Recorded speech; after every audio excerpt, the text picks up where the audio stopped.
الحمدللہ رب العالمین وبہ استعین واشہد ان لا الہ الا اللہ وحدہ لا شریک لہ واشہد ان محمدا عبدہ ورسولہ اما بعد۔ ابھی آپ سب کے درمیان بات شروع ہوئی تھی رمضان کے فضائل، اس کی خصوصیات، اس کے امتیازات، اس کی اہمیت کے تعلق سے بہت سارے بھائیوں نے بہت ساری باتیں بیان کی، جس میں یہ بات بتائی گئی کہ یہ وہ مہینہ ہے جو سال کا سب سے زیادہ فضیلت والا مہینہ ہے، اور اسے اللہ تعالیٰ نے اسلام کے 5 ارکان میں سے ایک رکن کی ادائیگی کے لیے منتخب کیا ہے۔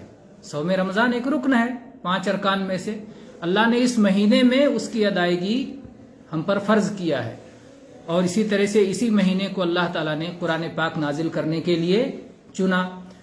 اسی طرح سے اس مہینے میں جنت کے دروازے کھول دیے جاتے ہیں، جہنم کے دروازے بند کر دیے جاتے ہیں، سرکش شیاطین کو جکڑ دیا جاتا ہے، اور جو عبادت کی جاتی ہے صوم، اس کے بہت سارے فضائل ہیں، اجر و ثواب کے اعتبار سے، دنیاوی اعتبار سے، اجتماعی اعتبار سے، انفرادی اعتبار سے بہت سارے فوائد اور فضائل آپ لوگ اس کے بار بار سن چکے ہیں کہ جب آدمی صوم رکھتا ہے تو اللہ تعالیٰ کا وعدہ ہے کہ یہ تو میرے لیے صوم رکھ رہا ہے، میں ہی اس کا بدلہ دوں گا۔ اسی طرح سے ہر صائم 2 وقت خوشی پاتا ہے۔ ایک خوشی جب وہ افطار کرتا ہے کیونکہ یہ عبادت مکمل کر لیا اس وقت، اور اللہ کی بہت ساری نعمتیں اس کے سامنے ہوتی ہیں، اور جسے اللہ نے حلال کر دیا ہوتا ہے اس وقت، اور جب وہ اللہ سے ملاقات کرے گا تو اپنا اجر و ثواب پا کر کے خوش ہوگا۔ اسی طرح سے جب آدمی بھوکا پیاسا رہتا ہے تو غریبوں کی ہمدردی کا احساس اس کے اندر جاگتا ہے۔ اسی طرح سے اس مہینے میں اللہ کی رحمت اس قدر عام ہو جاتی ہے، اللہ کی رحمت، اللہ کی مغفرت اور جہنم سے آزادی پورے مہینے، صرف ہر 10 دن کی جو تقسیم کی جاتی ہے وہ حدیث صحیح نہیں ہے کہ 10 دن شروع کے رحمت کے اور 10 دن درمیان کے مغفرت کے اور آخری 10 دن آزادی کے، یہ بات صحیح نہیں، بلکہ پورا مہینہ رحمت کا ہے، پورا مہینہ مغفرت کا ہے، اور پورا مہینہ جہنم سے آزادی کا ہے۔ اور وہ حدیث جس میں نبی صلی اللہ علیہ وسلم ممبر پر چڑھے اور آپ نے ہر سیڑھی پر آمین کہا، اس میں سے ایک دعا یہ بھی تھی، آپ نے کہا کہ جبریل علیہ السلام آئے، انہوں نے کہا کہ جو شخص رمضان کا مہینہ پا جائے اور اپنے مغفرت نہ کروا لے، گویا جہنم سے آزاد نہ ہو جائے، تو وہ اللہ کی رحمت سے دور ہو، وہ بڑا بد نصیب ہے۔ گویا انہوں نے یہ بات کہی کہ وہ اللہ کی رحمت سے دور ہو، انہوں نے دعا کی اور اللہ کے نبی صلی اللہ علیہ وسلم نے اس پر آمین کہی۔ تو یہ بہت ساری چیزیں ہیں جو کہ رمضان سے متعلق ہیں۔ اب ہم چلتے ہیں ابتداءً سے کہ ابھی جب رمضان آنے لگے گا تو ہمیں کیا کرنا چاہیے، ہے نا؟ جب شعبان کی 29 تاریخ ہو جائے تو ہمیں چاند دیکھنے کی کوشش کرنا چاہیے، ہے نا، تاکہ پتہ چلے کہ رمضان کل رہے گا یا نہیں رہے گا۔ یہ پہلی ذمہ داری ہے کہ ہم چاند دیکھیں۔ گویا یہ ایک مستحب عمل ہے مسلمان کے لیے کہ 29 شعبان کو رمضان کا چاند دیکھنے کی کوشش کرے، تاکہ یہ پتہ چلے کہ رمضان شروع ہوا کہ نہیں۔ تو رمضان شروع ہونے کے معلوم ہونے کا ایک طریقہ ہے چاند دیکھنا۔ اگر چاند نظر نہیں آیا تب پھر خبریں حاصل کرنے کی کوشش کریں گے کہ چاند کہیں اور کسی نے دیکھا، کسی جگہ دیکھا گیا، کسی اور مسلمان نے دیکھا، اس کی اطلاع آ گئی، اور اطلاع جب آ جائے تو گواہی مل جائے تو یا تو خود چاند دیکھ لے آدمی، یا بہت شہرت ہو جائے کہ چاند دیکھ لیا گیا ہے، اور یا اس کی اطلاع مل جائے۔ اگر یہ دونوں چیزیں نہیں ہوتی ہیں تو پھر اگلے اسٹیپ کی طرف جائیں گے کہ شعبان کو 30 مکمل کر لیں گے، 30 مکمل کر کے، اور عربی کا مہینہ یا تو 29 کا ہوتا ہے یا تو 30 کا ہوتا ہے، اس سے زیادہ نہیں ہوتا۔ 30 مکمل کرنے کے بعد پھر پہلا رمضان ہوگا، پھر رمضان کا صوم شروع کر دیں گے۔ تو جب چاند دیکھیں گے تو چاند پاپا سلام کیا کہیں گے چاند دیکھتے ہوئے؟ چاند دیکھتے ہوئے کوئی دعا ہے شریعت میں؟ جی ہاں، کس کو یاد ہے چاند دیکھنے کی دعا؟ سوچے، غور کرے، یاد ہوگا، کافی دنوں سے نہیں پڑھنے کا موقع ملا اس لیے یاد نہیں رہتا ہے۔ چاند دیکھ دیکھ کے پڑھا کریں تو یاد رہے۔ کہتے ہیں علم کو یاد رکھنے کا اچھا طریقہ کیا ہے؟ اس پر عمل کرنا۔ جس علم پہ آپ عمل کریں گے وہ یاد رہے گا۔ کہتے ہیں حَتَفَ الْعِلْمُ بِالْعَمَلِ فَإِنْ جَاءَ وَإِلَّا ارْتَحَلَ۔ علم عمل کو آواز دیتا ہے، اگر عمل آیا تو علم باقی رہتا ہے، اور اگر عمل نہیں آیا تو علم دھیرے سے کھسک لیتا ہے کہ یہاں میری جگہ نہیں ہے۔ تو اس لیے ماشاء اللہ ماشاء اللہ ماشاء اللہ، یاد دلا دیا عیسیٰ بھائی نے جی. اللہم اہلہ بالامن والایمان والسلام علینا، اہلہ کے بعد علینا، اللہم اہلہ علینا. بالامن والایمان والسلام والاسلام ربی و ربک اللہ. ماشاء اللہ. اور کوئی؟ ہاں، چاند دیکھنے کی دعا، اللہم اہلہ علینا بالامن والایمان، اور بعض روایت میں ہے بالیمن والایمان. تو چاہے ایسا پڑھیں چاہے ایسا پڑھیں، ہے نا. اللہم اہلہ علینا بالامن والایمان والسلامۃ والاسلام. اور پھر چاند کو مخاطب کر کے کہیں ربی و ربک اللہ. اے چاند تیرا ربی اللہ اور میرا ربی اللہ. اور بعض روایت میں ہلال و رشد و خیر، کہ اللہ تعالیٰ اس چاند کو، جو چاند نکالا ہے، اس کو ہمارے لیے خیر پر باقی رہنے کا، اور حق پر اور سچائی پر اور صداقت پر باقی رہنے کا اور استقامت کا ذریعہ بنائے. تو ہلال و رشد و خیر بھی بعض روایت کے الفاظ. لیکن رشد کا مطلب بھی ہدایت ہوتا ہے، جیسے خلفائے راشدین ہے نا، اسی رشد سے ہے، حق پہ باقی رہنا. نہیں وہ کہتے ہیں کبھی کبھی برعکس ہوتا ہے. برعکس نہند نام زنگی کافور. فارسی میں ایک مقولہ ہے، برعکس نہند نام زنگی کافور. کافور دیکھیں نا، سفید سفید ہوتا ہے. اور زنگی کس کو کہتے ہیں؟ حبشی کو. زنگی حبشی کو کہتے ہیں، بالکل کالے کلوٹے ہوتے ہیں. تو اگر کسی حبشی کا نام کافور رکھ دیا جائے، یہ ہے کالا، اور اس کا نام رکھ دیا کافور. کافور سفید ہوتا ہے، تو الٹا ہو گیا نا. تو کبھی کبھی غیر رشد کو لوگوں نے رشد کر دیا نام، تو رشدی وہ غیر رشد پہ تھا، وہ رشد پہ نہیں تھا. رشد کا اپوزٹ ہے غی. غی اور رشد، یہ دونوں الفاظ ایک دوسرے کے اپوزٹ ہیں. قرآن پاک میں اللہ تعالیٰ نے یہودیوں کے بارے میں فرمایا وَإِن يَرَوْا سَبِيلَ الرُّشْدِ لَا يَتَّخِذُوهُ سَبِيلًا وَإِن يَرَوْا سَبِيلَ الْغَيِّ يَتَّخِذُوهُ سَبِيلًا. یہودیوں کا طریقہ یہ کہ گمراہی والا راستہ دیکھیں گے اس کو راستہ بنا لیں گے، اور ہدایت والا راستہ دیکھیں گے اس کو چھوڑ دیں گے، نہیں بنائیں گے اس کو. تو یہودیوں پر جو اللہ کا غضب ہے، اس کی وجہ یہی ہے نا کہ وہ حق کو جان بوجھ کے چھوڑتے ہیں. حق کو جان بوجھ کے، پتہ چل جاتا ہے کہ یہی حق ہے، اسی میں بھلائی، اسی میں خیر ہے، لیکن کہیں نا معلوم ہے، مجھے معلوم ہے، لیکن مجھے یہ نہیں کرنا. مجھے معلوم ہے کہ یہ برحق ہے، یہ سچائی ہے، اس میں خیر ہے، یہ اللہ کا حکم ہے، محمد صلی اللہ علیہ وسلم اللہ کے رسول ہے، لیکن نہیں ایمان لانا ہے. تو یہ یہود کا طریقہ ہے. تو اس امت میں اگر کوئی ان کے طریقے پر چلے، کیسے چل سکتا ہے؟ علم ہونے کے بعد اس کا خلاف کرے. تو علم کے جو خلاف کرے وہ یہودیوں کے طریق پر ہے، اور وہ غضب کے راستے پر ہے. اسی لیے سلف صالحین کہا کرتے تھے من فسد من علمائنا فهو المغضوب علیہم اور فهو من المغضوب علیہم ومن فسد من عبادنا فهو من الضالین. اگر ہمارا کوئی عالم بگڑ جائے تو یہودیوں کے راستے پر ہے. عالم ہے مطلب علم ہو کر کے اس کے خلاف چل رہا ہے، تو یہودیوں کے راستے پہ گیا نا. اس کے پاس علم ہے لیکن اس کا خلاف کر رہا ہے.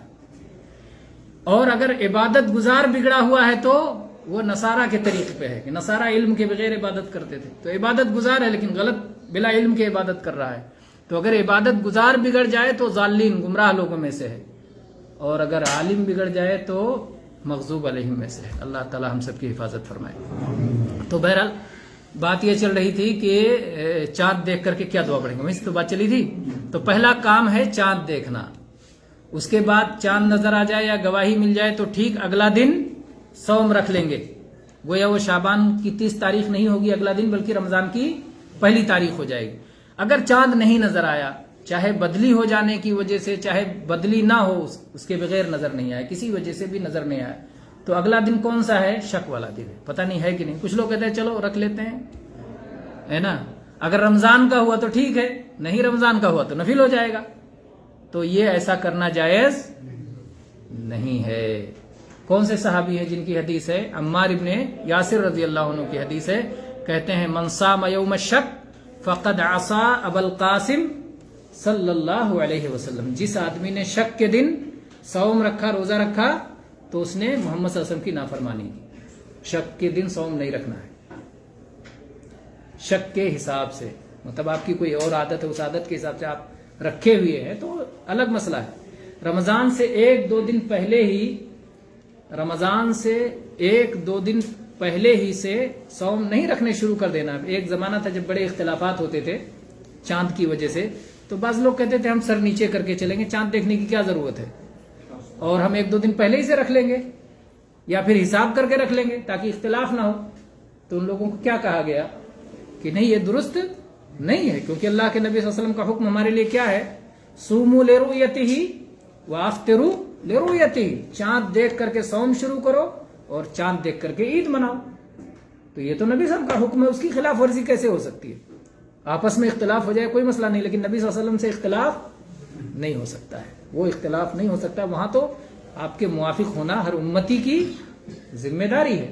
تو اس لیے چاند دیکھا جائے گا، چاند نظر نہیں آیا تو پھر انتظار کریں گے، شعبان 30 مکمل کریں گے، اس کے بعد پہلی شعبان سے صوم رکھیں گے. اب یہ مسئلہ ہو گیا. یہ تو دعا چاند دیکھنے کا اس کے پہلے اللہ اکبر پڑھنا ہے، بعد میں وہ دعا پڑھنا ہے.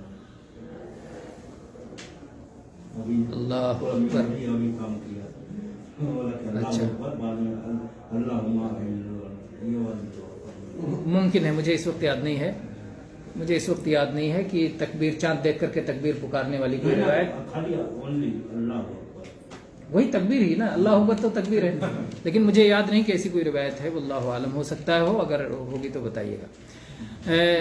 تو چاند دیکھنے کی یہ دعا ہوگی. ہاں، اللہم اہلہ علینا بالامن والایمان والسلامت والاسلام ربی وربک اللہ.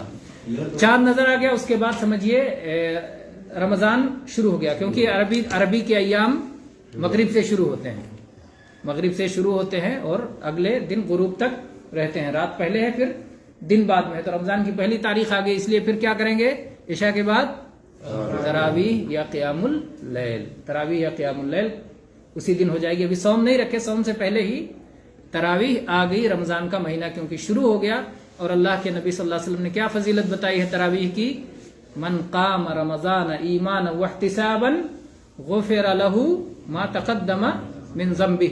جو آدمی رمضان میں ایمان کے ساتھ اور ثواب کی نیت سے قیام کرے گا تو اللہ تعالیٰ اس کے پچھلے تمام گناہوں کی مغفرت فرما دے گا، بخشش فرما دے گا. تو یہ قیام اللیل ہے، جس کا دوسرا نام تراویح بھی ہے، قیام اللیل اور تراویح. تو یہ اس کی فضیلت ہو گئی. نبی کریم صلی اللہ علیہ وسلم تراویح کو یا قیام اللیل تو پورے سال نبی صلی اللہ علیہ وسلم پڑھتے تھے.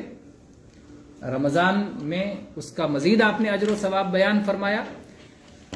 آپ صلی اللہ علیہ وسلم چاہے رمضان ہو چاہے رمضان کے علاوہ ہو، آپ اس طرح پڑھتے تھے کہ عائشہ رضی اللہ عنہ آپ کو تسلی دیتی تھی کہ اللہ کے نبی صلی اللہ علیہ وسلم آپ اتنے دیر تک اتنا لمبا قیام کرتے ہیں اللہ کے لیے کہ آپ کے پیروں میں سوجن آ جاتا ہے.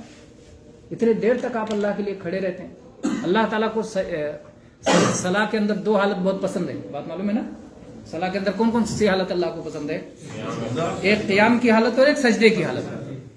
قیام کی حالت، علماء لکھتے ہیں قیام کھڑے ہونے کی حالت اللہ کو اس لیے پسند ہے کیونکہ قیام کی حالت میں اللہ کے کلام کی تلاوت ہوتی ہے، قرآن پاک کی تلاوت ہوتی ہے. آپ جتنے لمبا قیام کریں گے اتنے زیادہ ہی اللہ کے کلام کی تلاوت کریں گے. اور سجدے کی حالت اس لیے پسند ہے کہ یہ بندگی کی اعلیٰ ترین صورت ہے. اللہ تعالیٰ نے وہ پیشانی، وہ ناک جو اونچی بنائی ہے، انسانوں کی پیشانی کو اللہ نے بلند کیا ہے، جبکہ جانور دیکھیں سب جھکے ہوئے ہیں اور دوسری چیزیں جھکی ہوئی ہیں.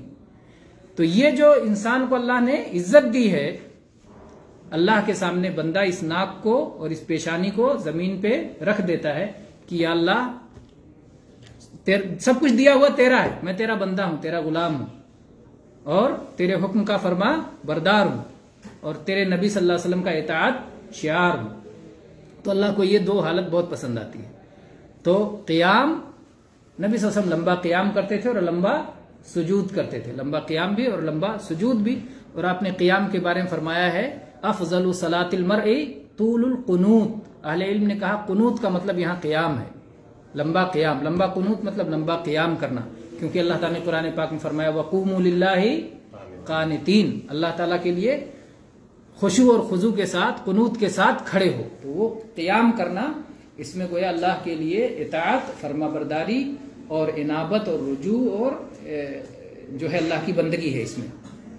تو تراویح میں قیام، رکوع، سجود، یہ ساری چیزیں ہیں اور سب میں اعتدال اور اطمینان ضروری ہے. صلاح کے اندر اطمینان اگر نہ ہو تو صلاح اللہ کے یہاں قبول نہیں ہے. صحابی کا قصہ معروف ہے نا. ایک صحابی آئے, مسجد میں داخل ہوئے, اور مسجد میں داخل ہوتے ہوئے پہلا کام کیا کیا انہوں نے, مسجد کا جو ادب ہے رکعتین تحیۃ المسجد پڑھا. انہوں نے تحیۃ المسجد پڑھنے کے بعد نبی صلی اللہ علیہ وسلم کے پاس پہنچے اور انہوں نے کہا السلام علیکم یا رسول اللہ, اللہ کے رسول سلام. اللہ کے نبی صلی اللہ علیہ وسلم نے کیا فرمایا, جواب دیا وعلیکم السلام ورحمۃ اللہ, اور اس کے بعد آپ نے فرمایا واپس جاؤ, ارجع فصلی فانک لم تصلی, جاؤ واپس جاؤ پھر سے صلاح پڑھو اس لیے کہ تم نے پڑھی ہی نہیں.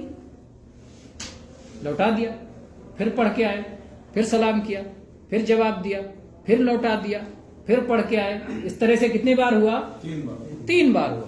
اس کے بعد اللہ کے نبی صلی اللہ علیہ وسلم سے انہوں نے کہا کہ اللہ کے نبی مجھے سکھا دیجئے, مجھے اس سے اچھا پڑھنا نہیں آتا, جتنا اچھا میں پڑھ سکتا تھا اتنا اچھا پڑھ کے میں آیا ہوں. تو اللہ کے نبی صلی اللہ علیہ وسلم نے ان کو سکھایا کہ ایسے ایسے پڑھو. جب کھڑے ہو پورے اطمینان سے کھڑے ہو جاؤ, رکوع میں جاؤ اتنے دیر رکوع کرو پورا اطمینان ہو جائے, پھر جب دوبارہ رکوع سے اٹھو ایسا کھڑے رہو کہ پورا اطمینان ہو جائے, پھر سجدے میں جاؤ ایسا سجدہ کرو کہ اطمینان ہو جائے, پھر سجدے سے اٹھو ایسے بیٹھو کہ پورا اطمینان ہو جائے, پھر دوبارہ سجدے میں جاؤ یہاں تک کہ اتنا سجدہ کرو کہ اطمینان ہو. ہر ایک میں ہے حتی تطمئن ساجدن, حتی تطمئن جالسن, حتی تطمئن قائدن, سب میں. یا کسی روایت میں تطمئنہ ہے کہ مطمئن ہو کے بیٹھ جاؤ, مطمئن ہو کے سجدہ کرو, اور بعض میں حتی تعتدل, یہاں تک کہ پوری طرح سے اعتدال ہو جائے اور سارے اعضاء اپنی جگہ پر پہنچ جائے. تو اطمینان کی بڑی اہمیت ہے, اسی لیے علماء نے کہا کہ اطمینان صلاح کا ایک رکن ہے. اگر اطمینان نہ ہو صلاح میں تو صلاح قبول نہیں ہے. تو تراویح کیسے پڑھیں گے, کوے کے چونچ مارنے کی طرح سے نہیں پڑھیں گے, کیونکہ اس سے اللہ تعالی اللہ کے نبی صلی اللہ علیہ وسلم نے روکا ہے کہ صلاح جب پڑھو تو کوے کے چونچ مارنے کی طرح نہیں کی ہے. فٹافٹ فٹافٹ فٹافٹ, پتہ چلے کہ 1 منٹ میں 10 رکعتیں پڑھ لی, 1 منٹ میں 2 رکعتیں پڑھنا بھی جو ہے بے اطمینانی ہی کے ساتھ ہوگا. تو بہت تیزی کے ساتھ جو تراویح پڑھی جاتی ہے اس کو روکا جائے, بتایا جائے کہ بھائی صلاح کس لیے پڑھتے ہو, اللہ کو خوش کرنے کے لیے نا, اللہ سے اجر و ثواب پانا ہے, اس لیے صلاح پڑھ رہے ہیں نا, کہ گنانا ہے کہ میں تراویح پڑھ کے آ گیا. آج ہم نے 51 رکعتیں پڑھی ہیں, آج ہم نے 61 رکعتیں پڑھی, یہ سنانا مقصد ہے یا مقصد ہے کہ اللہ تعالیٰ مجھے اجر و ثواب دے, اللہ تعالیٰ مجھ سے راضی ہو جائے. تو اگر یہ مقصد ہے تو تراویح کو اطمینان سے پڑھا جائے, اطمینان سے تلاوت ہو, اطمینان سے رکوع ہو, اطمینان سے سجدہ ہو. یہ سب سے اہم مسئلہ ہے جس میں تراویح پہ تنبیہ کرنا چاہیے. اور قرآن پاک کی تلاوت, بہت سارے لوگ یعلمون تعلمون یعلمون تعلمون, کبھی کبھی قاری صاحب خود نہیں سمجھ پاتے ہیں, پبلک کیا سمجھے گی, جو پڑھتے ہیں وہ کئی آیتیں چھوڑ کے پتہ نہیں کہاں تک پہنچ جاتے ہیں. تو جو حافظ صاحب تلاوت کرتے ہیں ان کو بھی نہیں پتہ رہتا ہے کہ میں کیا پڑھ رہا ہوں, تو پیچھے سننے والا کیا سمجھے گا. تو تلاوت کے بارے میں بھی کچھ آداب ہیں. قرآن اللہ کا کلام نہیں, اللہ کا کلام ہے قرآن پاک, کسی کا شعر نہیں ہے, کوئی شاعر کا کلام نہیں کہ جیسا چاہو ویسا پڑھو, چاہے جیسا کھینچ دو. قرآن پاک کا ادب ہے ورتل القرآن ترتیلا, قرآن پاک کو ٹھہر ٹھہر کے پڑھو.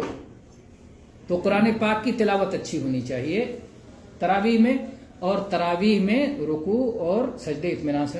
آپ رکعت کم کر لیجئے, اللہ تعالیٰ جتنی توفیق دے.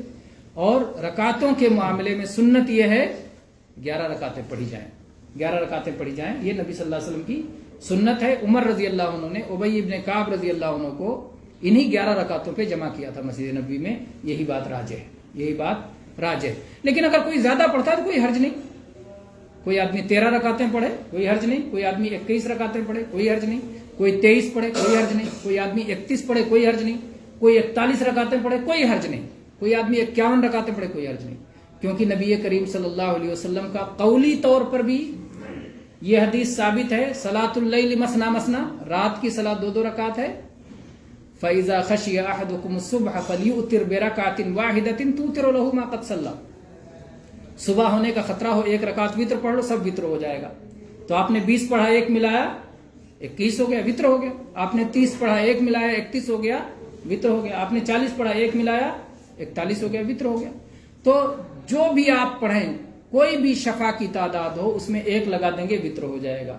تو یہ نبی صلی اللہ علیہ وسلم کی قولی حدیث ہے, جس سے معلوم ہوتا ہے کہ رکعتوں کی تعداد متعین نہیں ہے قیام اللیل میں, نہ قیام اللیل رمضان والے میں اور نہ قیام اللیل غیر رمضان میں. کبھی رکعتوں کی تعداد متعین نہیں ہے. اور اسی طرح سے جو ہے آپ کی عملی حدیث بھی یہ بات ثابت کرتی ہے کہ رکعتوں کی تعداد متعین نہیں. عائشہ رضی اللہ عنہ کی حدیث ہے کہ رمضان ہو غیر رمضان ہو نبی صلی اللہ علیہ وسلم 11 سے زیادہ نہیں پڑھتے تھے. اس سے معلوم ہوتا ہے متعین ہے. لیکن عائشہ رضی اللہ عنہا نے اپنے علم کے مطابق بتایا جو انہوں نے دیکھا اپنے کمرے میں.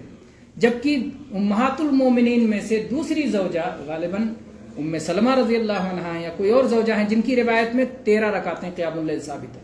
13 رکعتیں قیام اللیل ثابت ہے.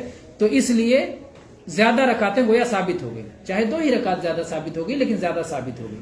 تو جب قولی اور عملی دونوں کو ملا لیا جائے تو نبی صلی اللہ علیہ وسلم سے رکعتوں کا زیادہ کرنا ثابت ہے. اس لیے 11 پر ضد نہیں کیا جا سکتا ہے کیونکہ اللہ کے نبی نے تو نہیں کہا کہ اس سے زیادہ نہیں پڑھنا یا اس سے کم نہیں کرنا. کم بھی ہو سکتا ہے اور زیادہ بھی ہو سکتا ہے. صحیح بات یہی ہے قیام اللیل کے مسئلے میں رکعتوں کی تعداد متعین نہیں ہے. لیکن اللہ کے نبی صلی اللہ علیہ وسلم کی جو سنت ہے عام طور پر جو آپ کرتے تھے وہ 11 رکعت ہے عام طور پر. اور اسی میں 11 رکعت ہی میں آسانی ہے. اور دین کی اصل کیا ہے؟ آسانی ہے. یرید اللہ بکم الیسر، اللہ تمہارے ساتھ آسانی چاہتا ہے. تیسری چیز کہ اسی میں لوگوں کو مشقت سے بچانا بھی ہے. لوگ مشقت سے بچیں گے اور لوگوں کو مشقت سے بچانا یہ بھی دین میں ایک اصول ہے. اللہ کے نبی صلی اللہ علیہ وسلم نے بہت سارے مسائل میں کہا لولا ان اشق علی امتی، لولا ان اشق علی امتی، اگر مجھے اپنی امت پر مشقت کا خوف نہ ہوتا. اور تیسری چیز ہے جب تعداد کم ہوگی تو اچھا قیام کیا جا سکے گا، اچھا رکوع کیا جا سکے گا اور اچھے انداز میں سجدہ کیے جا سکیں گے. اس لیے کم رکعتیں پڑھیں اور اچھے انداز میں پڑھیں، یہ سنت ہے. لیکن اگر کوئی زیادہ پڑھتا ہے تو کوئی مسئلہ نہیں، اس کی اپنی مرضی ہے، پڑھ سکتا ہے، جائز ہے. اور لیکن اس پر اصرار نہیں کر سکتے کہ 21 ہی ہونا چاہیے یا 23 ہی ہونا چاہیے، 26 نہیں ہو سکتا ہے، 27 نہیں ہو سکتا ہے. یہ پر اصرار نہیں. جیسے 11 پر اصرار درست نہیں ہے ویسے 23 پر بھی اصرار اور ضد درست نہیں ہے. آپ پھر کہیں کہ 31 بھی پڑھ سکتا ہے، 41 بھی پڑھ سکتا ہے، 51 بھی پڑھ سکتا ہے. تو ایک تعداد پر ضد کرنا اگر ہے تو پھر سنت پہ ضد کریں جو نبی صلی اللہ علیہ وسلم سے بکثرت ثابت ہے 11 رکعت، اس پہ کہیں کہ بھائی 11 ہی پڑھو. نبی صلی اللہ علیہ وسلم سے یہی ثابت ہے اور عائشہ رضی اللہ عنہا یہی فرماتی ہیں. لیکن 23 پر ضد کرنے کی کوئی وجہ نہیں. حقیقت یہ ہے کہ دونوں کو ضد نہیں کرنا چاہیے، ضد تو چھوڑ ہی دینا چاہیے. کسی کو بھی حق جو ہے اسے قبول کرنا چاہیے اور جس مسئلے میں اللہ نے وسعت دی ہے اس میں وسعت کو قبول کرنا چاہیے. اللہ نے گنجائش رکھی، آپ ایسا پڑھو، آپ ایسا پڑھو. آپ وطر 1 رکعت پڑھو، اللہ نے گنجائش دی ہے. آپ وطر 3 رکعت پڑھو، اللہ نے گنجائش دی ہے. آپ وطر 5 رکعتیں پڑھو، اللہ نے گنجائش دی ہے. آپ وطر 7 رکعتیں پڑھو، اللہ نے گنجائش دی ہے. آپ وطر 9 رکعتیں پڑھو، اللہ نے گنجائش دی ہے. تو اللہ تعالیٰ نے جس چیز کی گنجائش دی ہو وہاں اس گنجائش کو قبول کرنا بھی دین ہے، اس گنجائش کو قبول کرنا بھی دین. تو پہلا مسئلہ ہوا کہ چاند دیکھنے کے بعد صوم کی عبادت سے پہلے کون سی عبادت ملے گی ہمیں؟ قیام اللیل اور تراویح کی. اس کے بعد پھر اور آگے بڑھیں گے تو آئے گا سحری کا مسئلہ. سحری سے پہلے ایک مسئلہ آئے گا، وہ کس کو یاد ہے؟ سحری سے پہلے ماشاء اللہ نیند، نیت. اچھا دونوں قریب ہے. سحری سے پہلے ہے مسئلہ نیت کا، ہے نا. اور نیت ہر عمل میں ضروری ہے. نبی صلی اللہ علیہ وسلم کا فرمان ہے انما الاعمال بالنیات، عمل کا دار و مدار نیت پر ہے. اگر نیت نہیں ہے یا نیت درست نہیں ہے، جیسی نیت ہوگی ویسا ملے گا. نیت نہیں ہے تو سوال ہی نہیں اٹھتا. نیت کے بغیر کوئی کام ہوتا ہی نہیں دنیا میں. نیت ہے تبھی کام ہوگا. میری نیت ہے پانی پیوں تبھی پیوں گا، ہے نا.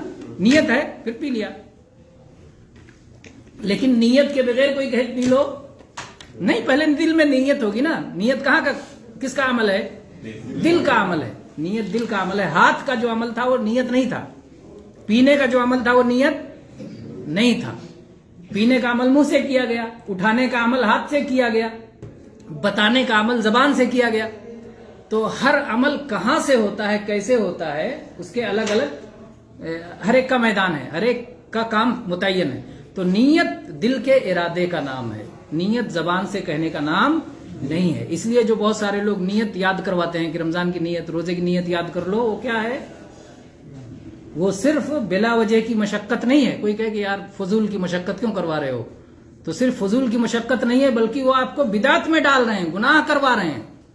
ثواب ملنا تو دور رہا، گناہ سے بچنا بھی مشکل ہے کیونکہ بدعت تو گناہ ہوگا نا. نبی صلی اللہ علیہ وسلم کی خلاف ورزی ہو رہی ہے، صحابہ کرام کی خلاف ورزی ہو رہی ہے، ائمہ دین کی خلاف ورزی ہو رہی ہے۔ چاروں امام میں سے کسی امام نے روزے کی نیت سکھائی ہے؟ نہیں سکھائی ہے۔ کسی محدث نے سکھائی؟ نہیں سکھائی۔ بہت بعد کے زمانے میں پتہ نہیں کس مولوی صاحب کو سمجھ میں آیا کہ نیت سکھا دینا چاہیے، انہوں اچھا لگا، انہوں نے سکھا دیا، پھر 1 سے 2 ہوا، 2 سے 4 ہوا، کتاب میں لکھی گئی، پھر یاد کرنے لگے لوگ۔ یعنی اسماعیل دہلوی رحمہ اللہ بہت بڑے عالم گزرے ہندوستان میں، جن کو بہت سارے لوگ سید اسماعیل شہید بھی کہتے ہیں، لیکن شہید کے بغیر کہنا چاہیے، سنت کے مطابق زیادہ یہی ہے، کیونکہ کسی کو شہید نہیں کہا جائے گا۔ امام بخاری نے باب قائم کیا ہے، بابن لا یقال فلان شہید، کسی کو شہید نہیں کہا جائے گا۔ تو سید اسماعیل دہلوی رحمہ اللہ، ان کے بارے میں بتایا جاتا ہے کہ وہ بچپن میں جب مدرسے میں گئے پڑھنے کے لیے، تو مولوی صاحب نے کلاس میں انہیں نماز کی نیت بتائی کہ میں ایسے نماز پڑھتا ہوں، اتنی رکعت، اور امام کے پیچھے، اور میرا منہ قبلہ شریف کی طرف، وغیرہ وغیرہ جو بتایا جاتا ہے۔ تو انہوں نے کیا چالاکی کیا، ذہین بہت تھے، تو جس راستے سے مولوی صاحب گزرتے تھے اسی راستے پہ بیٹھ کے وضو کی نیت یاد کرنے لگے۔ نیت کرتا ہوں میں وضو کرنے کی، کلی کرنے کی، ناک میں پانی ڈال کے صاف کرنے کی، منہ دھونے کی، ہاتھ دھونے کی۔ اور مولوی صاحب وہاں پڑے، ارے اسماعیل کیا یاد کر رہے ہو؟ کہا مولانا وضو کی نیت یاد کر رہا ہوں۔ کہا وضو کی نیت کہاں ہے؟ کہا وہیں تو ہے جہاں نماز کی نیت لکھی ہے۔ کہا لے کے آؤ، کتاب لے کے آؤ۔ کتاب لے کے آئے تو انہوں نے اپنے ہاتھ سے وہیں وضو کی نیت لکھ دیا تھا، تو دکھا دیا، کہا یہ وضو کی، کہا یہ تو تم نے اپنے ہاتھ سے لکھا ہے۔ کہا وہ نماز والی نیت بھی تو کسی نے اپنی طرف سے لکھا ہے، یہ میں نے لکھا ہے، وہ کسی نے لکھا ہے، نہ وہ نبی صلی اللہ علیہ وسلم نے سکھایا ہے، نہ وضو کی نیت نبی صلی اللہ علیہ وسلم نے سکھایا ہے۔ وضو بھی تو عبادت ہے، اس کی بھی نیت ہونی چاہیے کہ نہیں ہونی چاہیے؟ وضو عبادت ہے، غسل عبادت ہے، اس کی بھی نیت ہونی چاہیے، تو اس کی نیت تو نہیں سکھایا۔ تو میں نے کہا اس کمی کو میں پورا کر دیتا ہوں۔ تو انہوں نے اس طرح لکھ کر سمجھا دیا کہ یہ غلط ہے۔